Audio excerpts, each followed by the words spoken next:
Yeah. The girls from Botswana. Okay. Okay. So, Oredite is from Botswana, Ketiwe is from South Africa.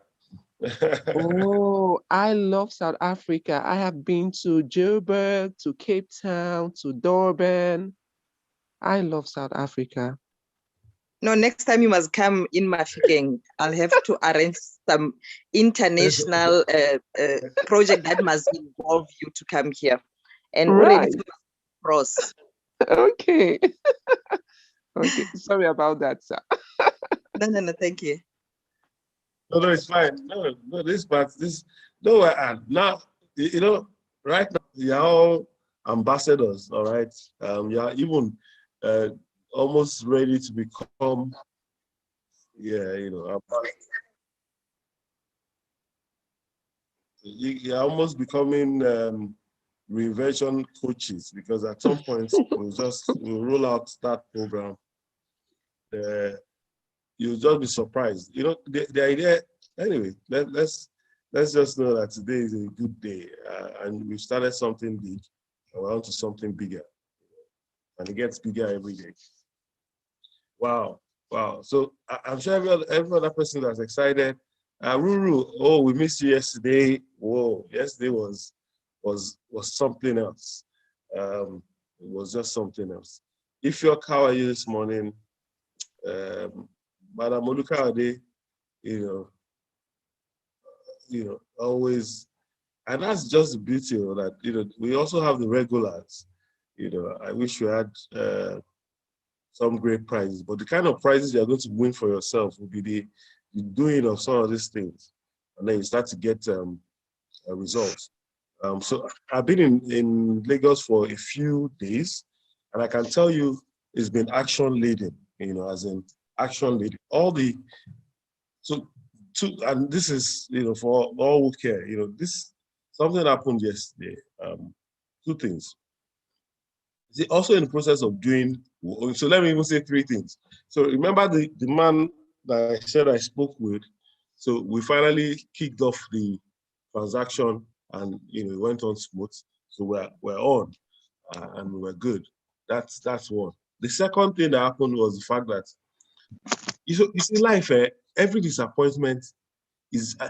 I don't even think there's a disappointment. I think it's your perception of whatever happens that determines whatever the results you'd get, or the outcome you'd get. So I was also see a chief executive of an agency, a government agency yesterday.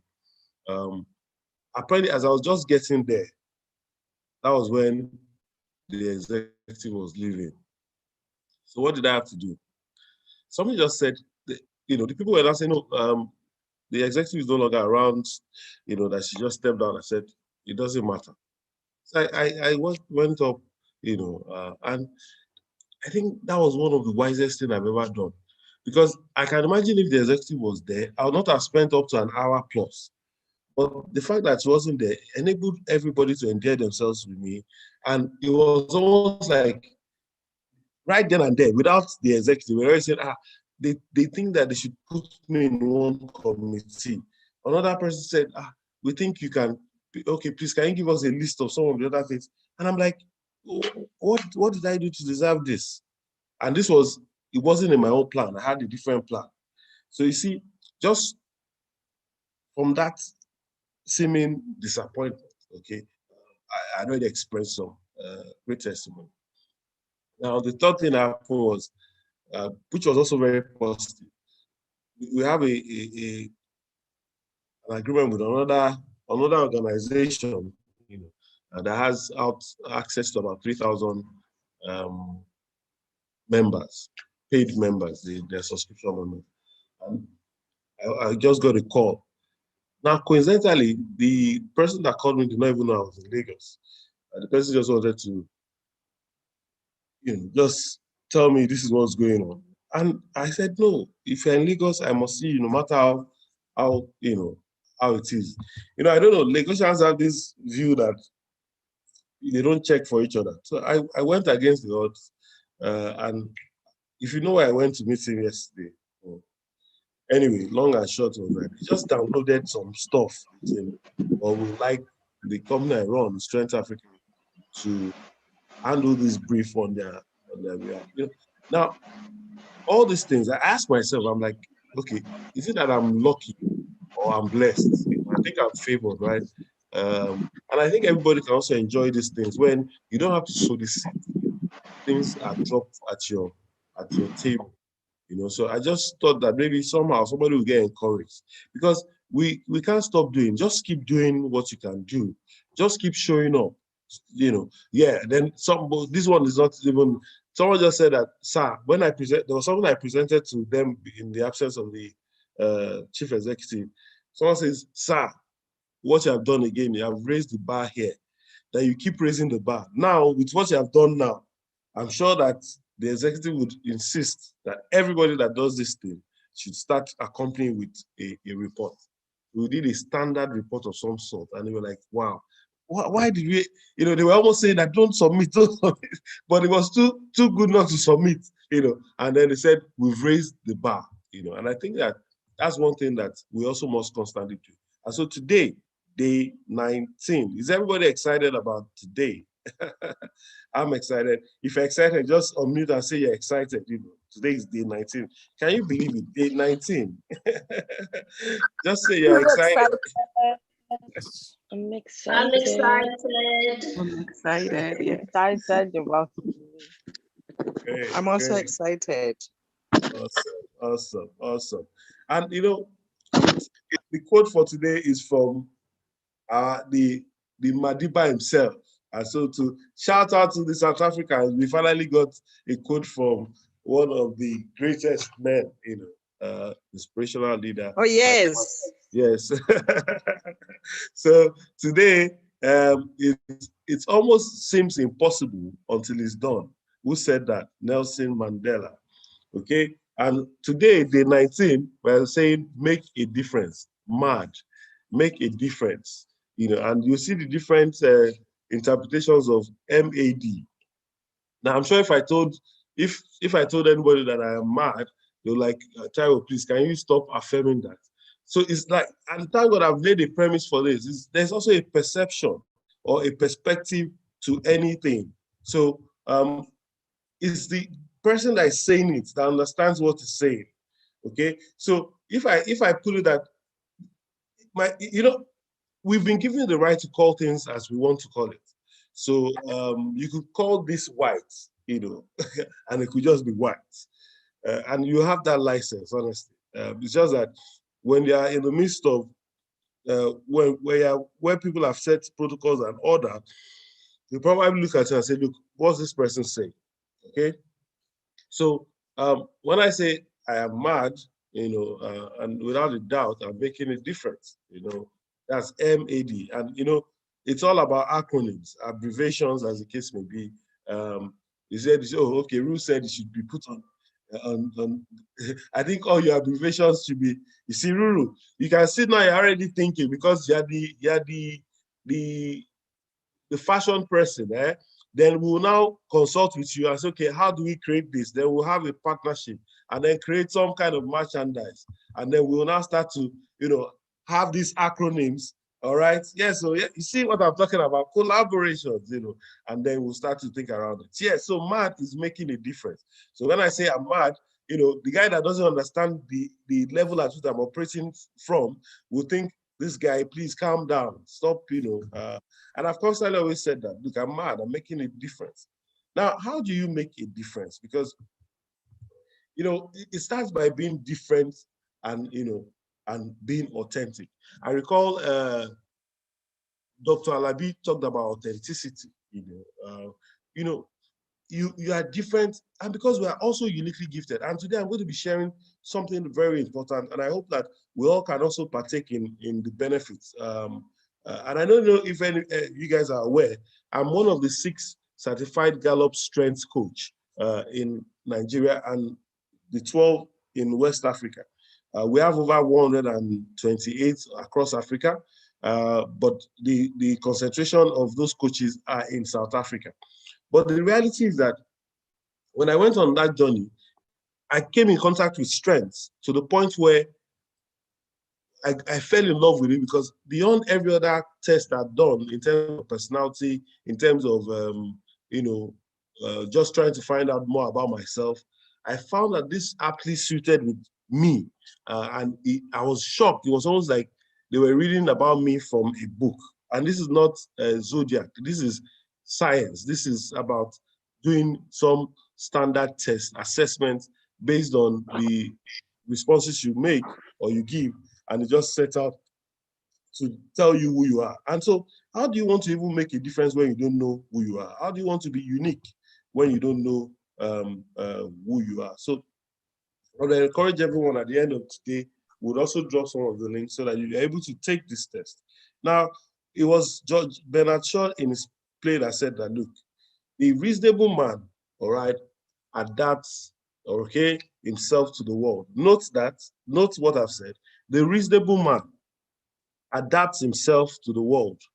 Whereas the unreasonable man, or the one, he persists in trying to adapt the world to himself. And he says that therefore, all progress depends on the unreasonable man. And did you get that? See, the reasonable man just conforms. All right. And maybe that's why, and okay, you know what? I right now, I don't even, I'll just share my own convictions. Maybe certainly that's why there's a scripture that says, do not conform yourself to this world.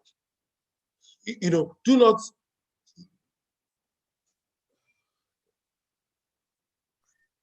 See, you can't play in a game where you are trying to be like the people in the game. You must now be authentic. You must be different. You must be original.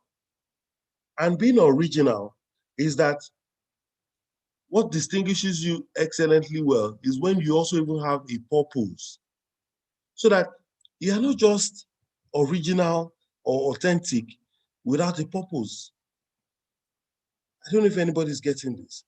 So that when you are on this journey, you are easily able to say, I am on this journey to experience transformation, but much more is that in line with my purpose, in line with how I've been designed, in line with how I've been, configured.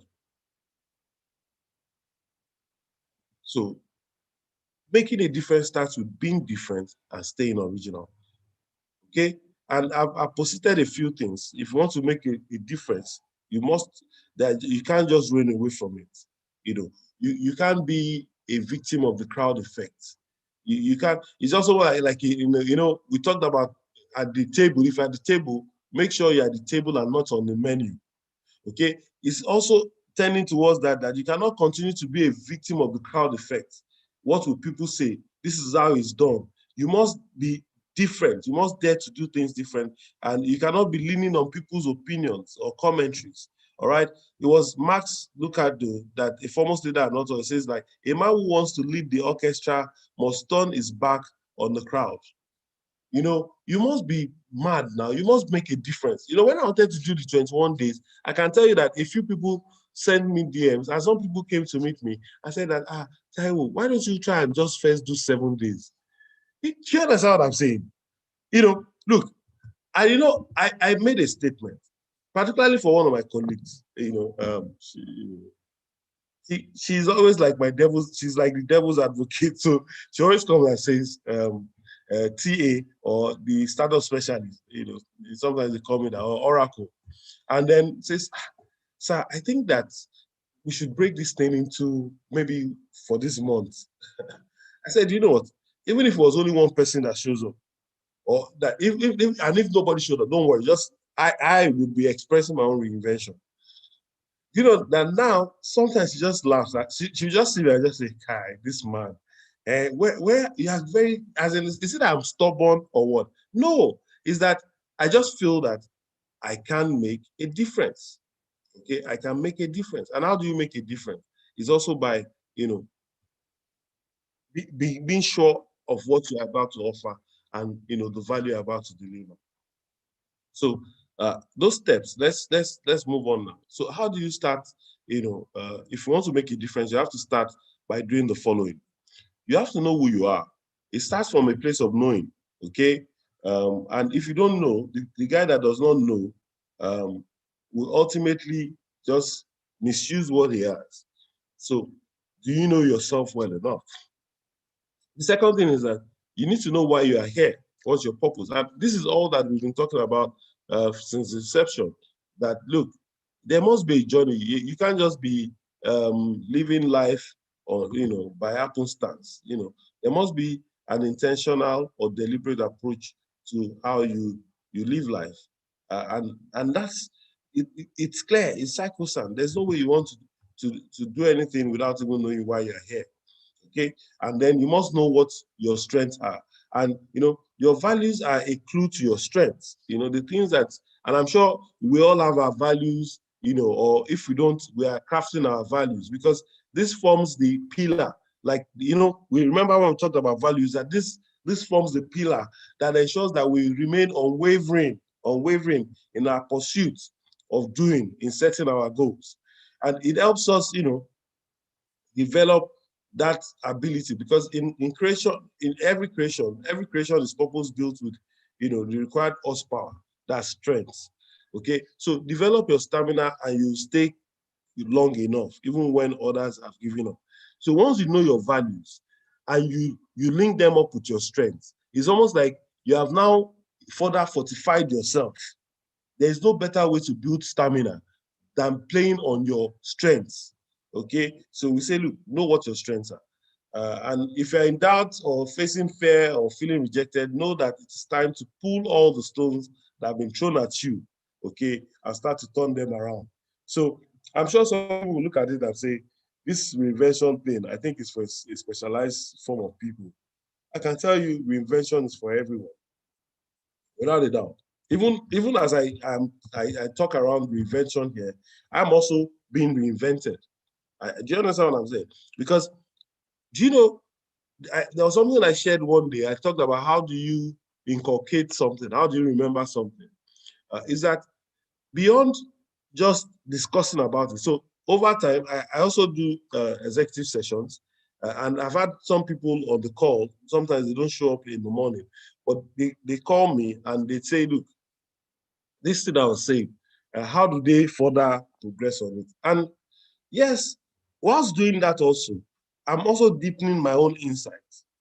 You see, now, and from deepening my own insights, I'm also introducing certain things into my own life that is now also helping me to become better. Now, I won't know whether I've changed, but there are people around me that would say, Taiwo, even the way you are now speaking has shifted. Because I'm speaking from a higher level of conviction. Okay. Now, there are also things that when you do them repeatedly over time, you gain mastery. Okay. The first time we ever did something close to this was on WhatsApp. And that was like before the book, almost like 5 years ago, if I'm not, But do you know that the dimension of reinvention now, if the next reinvention bootcamp, it's not going to be at this level, because this was almost like the unveiling. All right. So, guys, I just want to say, look, anything that's been thrown at you, whatever it is, in terms of you feel that this is for just a select people, no, it's for you. If only you can just start to apply the little things, those little things, they make a difference. And it was Kai yesterday when she was saying that, look, studies have shown, and I'm going to go and find out that study, that if you hear something and you don't do something about it in 48 hours, you are most likely able not to do it. So please, that's why you have your journals. Write it out and do something different. Now, in my marketing class, there's something I always talk about, and that is your client mad? And everybody will laugh. So why would you say our client is mad? And I said, no, please don't misjudge me. Mad, when I say is your client mad, is that does your client have money? That's M. Does your client have authority? That's A. Does your client have desire?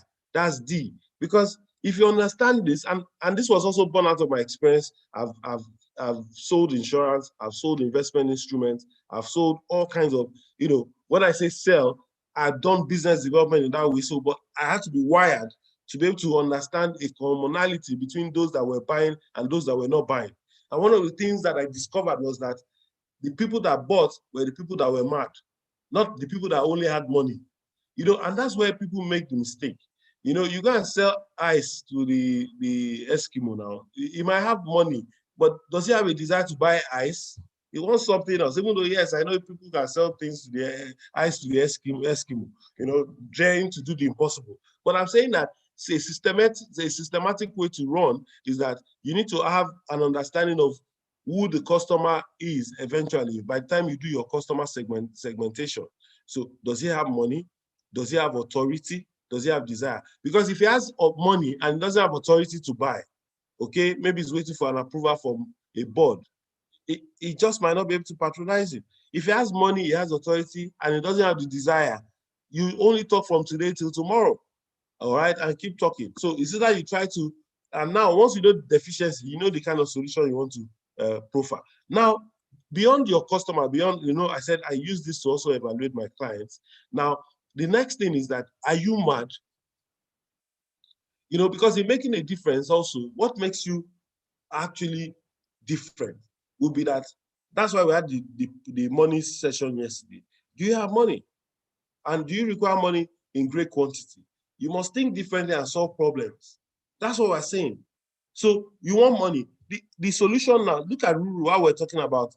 She said, look, we should have these acronyms on our t-shirt. And that's true, because how best do you want to affirm? Then maybe somebody in the maybe someone doing cups will say, no, can we even have souvenirs? Then you have somebody that says, can we even have this as GIFs, GIF?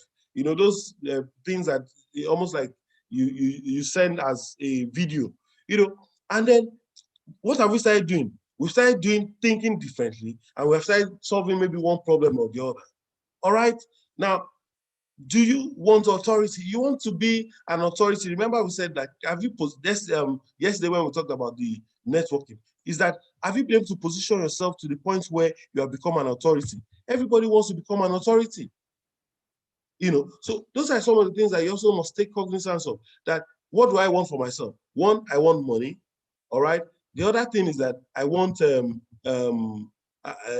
beyond wanting money, I desire authority, or to be referred to as an authority, or to be referenced as an authority. All right. And where do you want to exercise your authority? And then the third thing is, what is your desire? Is there an echo there? Okay.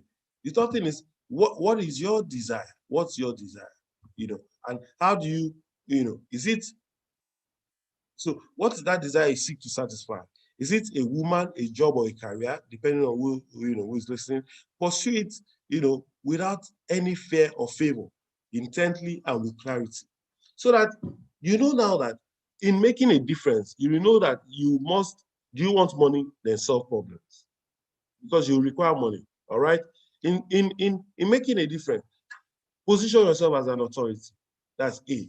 D is that you must have the desire. And that desire is that, what do you want to pursue? What is that end goal? What's the chief objective that you're trying to, So this, and everybody must participate in this question. It's almost like it's not a riddle or anything. It's like, so imagine that for some reason you are having your bath in a community bathroom located along a major street, and somehow a madman gained access to this facility and made away with your clothes, your towel, and all other personal belongings, leaving you naked. What would you do, especially if calling for help is not an option? Please, I need everybody to just say something at this time. Please, did you get that? You are having your bath in the community bathroom, okay? And then somebody takes off all your garments, everything that you have. And imagine the option for help is no longer there. What would you do? Would you chase after the madman or what? Tell me, what do you think you're going to do?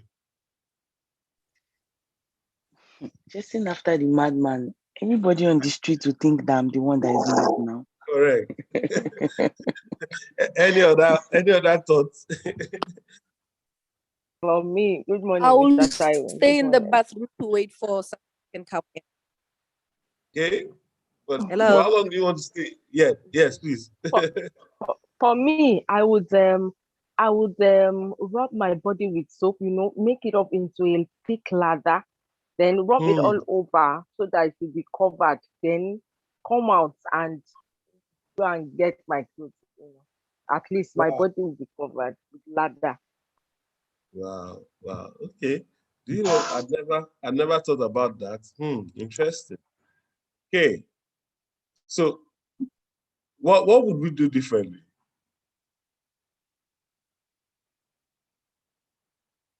Okay. So, is there anyone that also wants to suggest anything?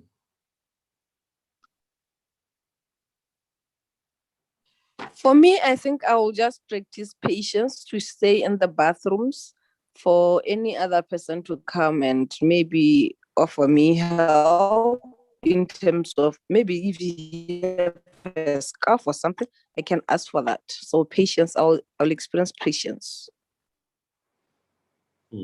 Okay. And I love the answers I've gotten there. But you know that the only deterrent from you to walk out of that bathroom confidently, you know what do you think the only deterrent is?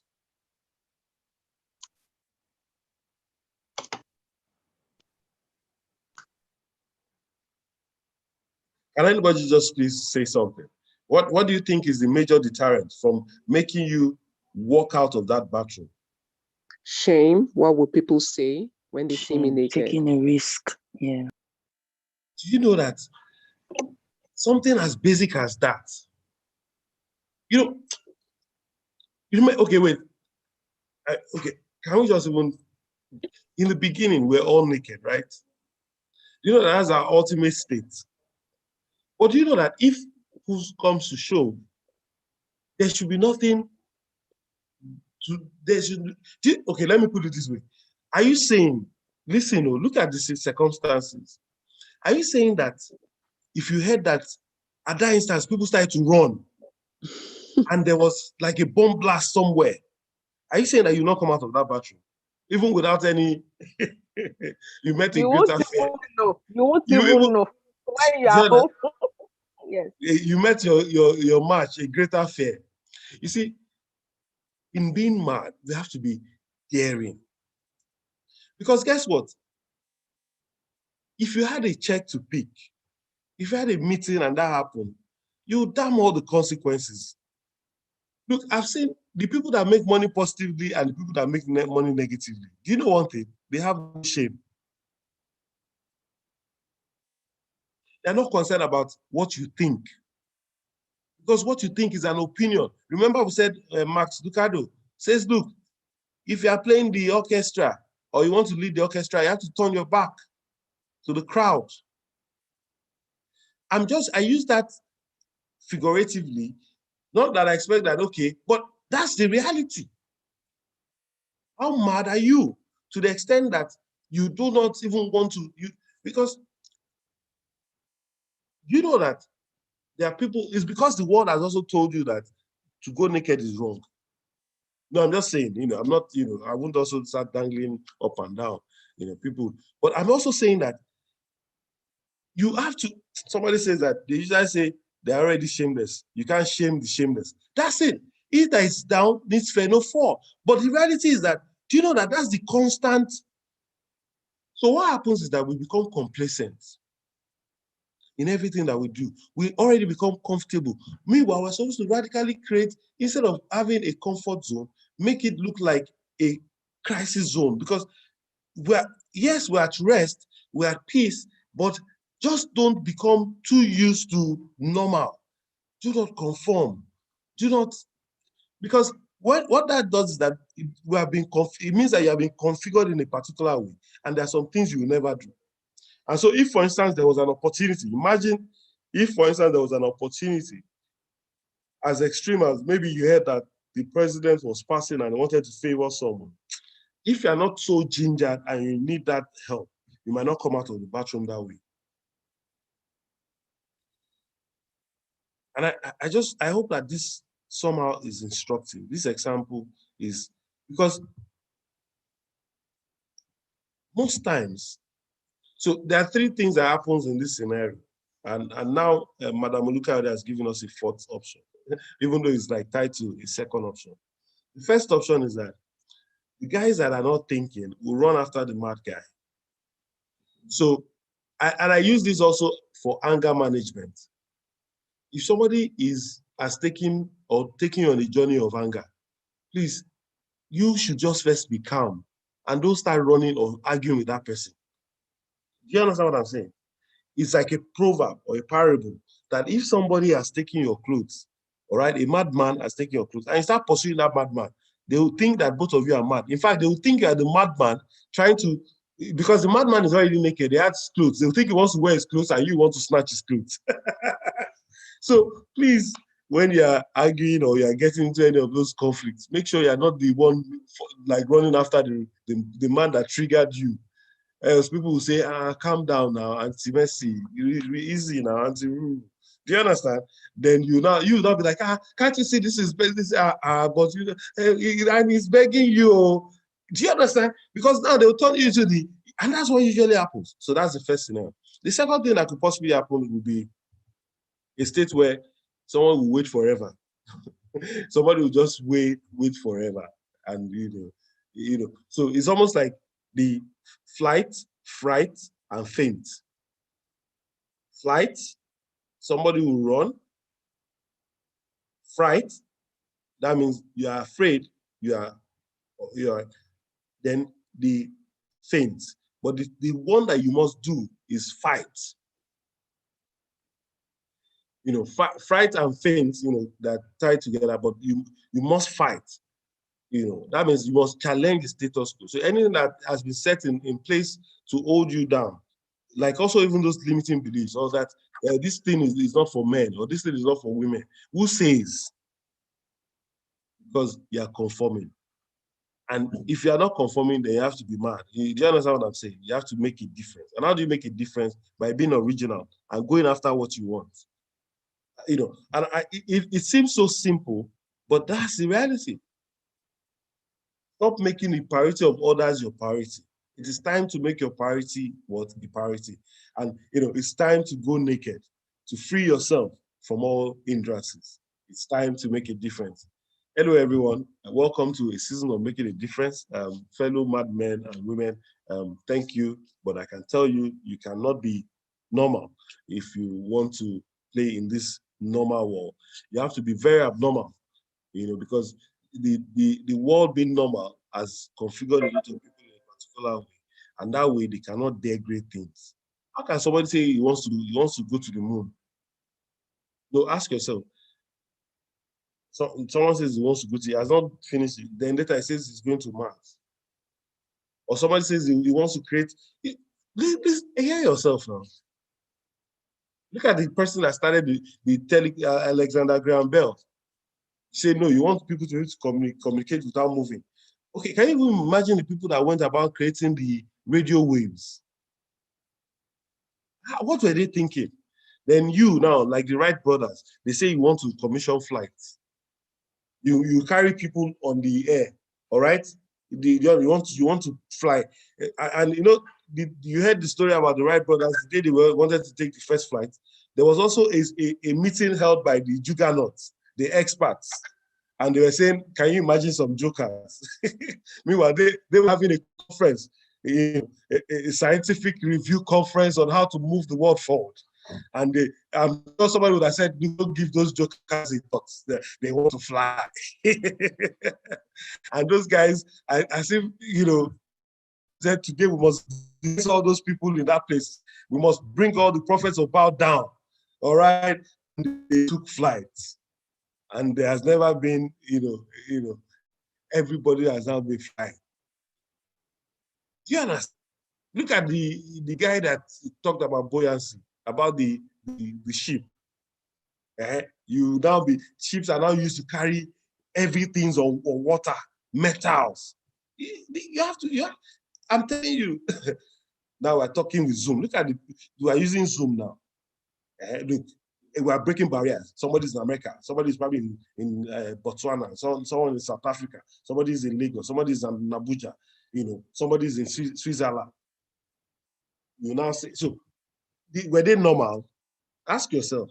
So if you have been normal for too long, you have to start becoming abnormal. I'm not saying you should be, and I'm serious. You know the right thing I'm talking about now. So I don't need to educate you about what you must do. I'm just saying that in the place where you have authority, can you be different? Can you dare great things?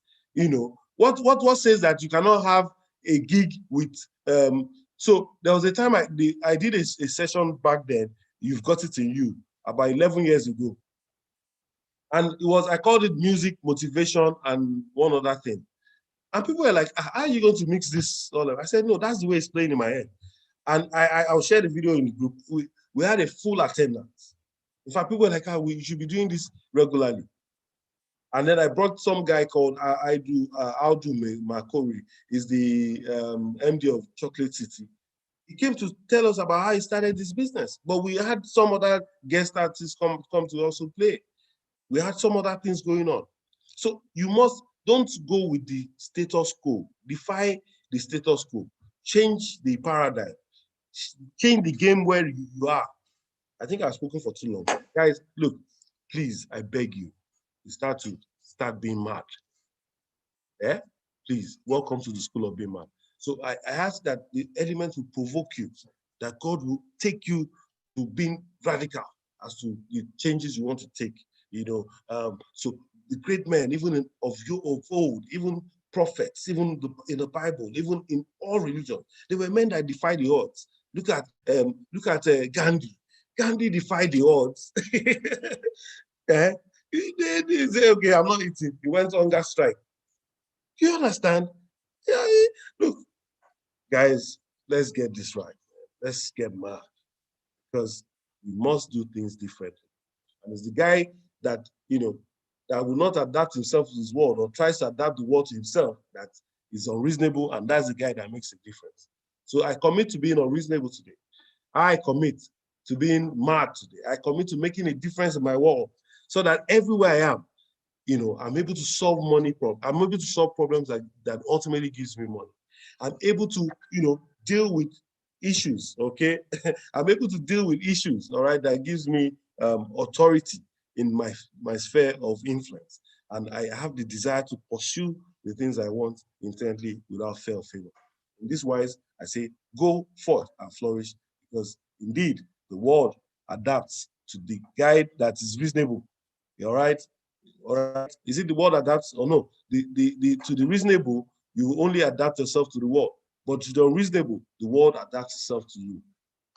Go and make a difference. Have a wonderful day.